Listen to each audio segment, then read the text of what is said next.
Hello and welcome, lass and chaps. Today we will talk about Aldous Huxley's bestseller, Brave New World. Although this video is not a detailed summary, there is already a flurry of disponible ones on YouTube. Instead, we'll discuss about the meaning behind the story, not so much about the story itself. The story begins in a baby center, where the protagonist works. The said intrigue follows Bernard and Lenina in an ultra-futuristic London. The society is ruled by a wall state, where the economy is in the center of the society. Even the notion of God has been erased by force. The Georgian calendar does not exist anymore. Instead of going from the birth of Jesus Christ, they use the birth of four, which empathize the change that occurred in their society.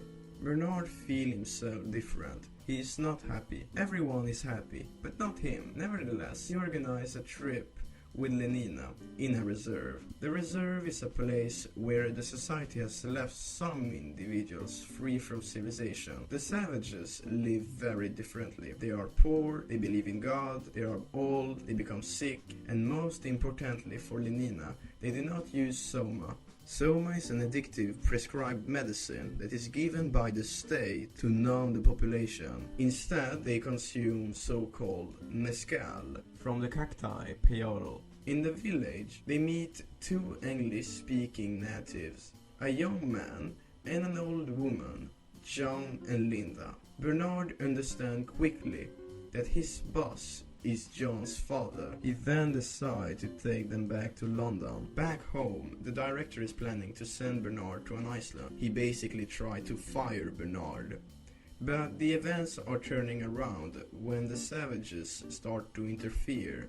Linda is insulting the director and John is calling him his father. This is very insulting because the society has stopped to procreate. The director is then mocked among his colleagues. He then leaves. Time passes, and Linda is perpetually numbed with high dose of soma. John is visiting her at the hospital. He then understands that the primary reason behind her disabling condition is soma. John then starts to throw away the soma from the window and calls everyone else slaves. He is trying to free them. Soon after, the head of the institution, basically the head of state, Mustafa Mond, have John and Bernard to meet him. He then explained to them how and why the society is looking this way. This is, in my opinion, one of the most powerful scenes in the novel. We'll talk about it in a moment. The story ends with Bernard being forced to move to Iceland and John to live in a lighthouse. But John is starting to somehow enjoying his condition. Therefore, he is punishing himself to not enjoy too much. Finally, harassing tourists are asking him to whip himself in front of them. The final scene is John found hanged in his lighthouse.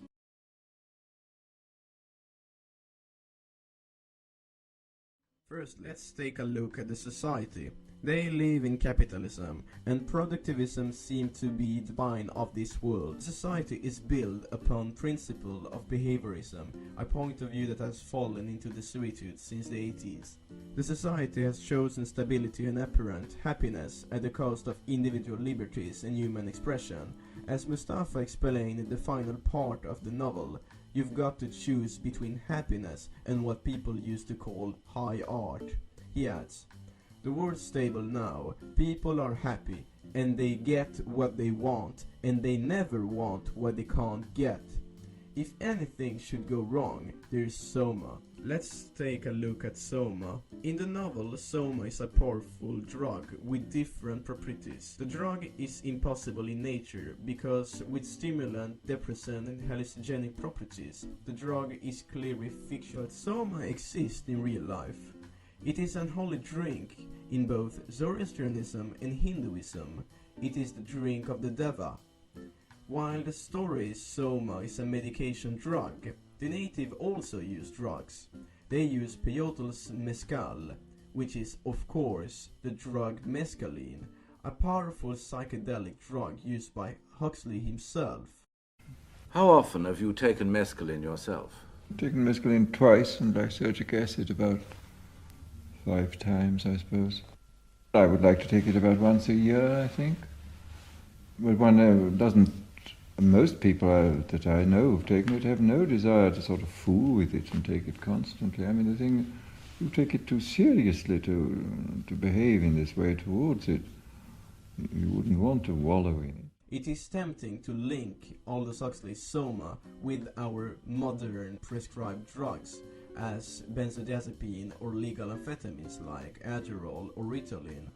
Those drugs have serious adverse effects on both physical and mental health, but they have the powerful advantage of make life bearable, at least as long afford to take them, or else one may fall into illegal substitute. In modern day USA, there is an opioid epidemic that certainly will cross the Atlantic. In my opinion, our society is drugging our population to make them support our infamous society. Cheers, I'll drink to that, bro. In a novel, when people are sad or even just beginning to think about things that make them insecure, they take Soma.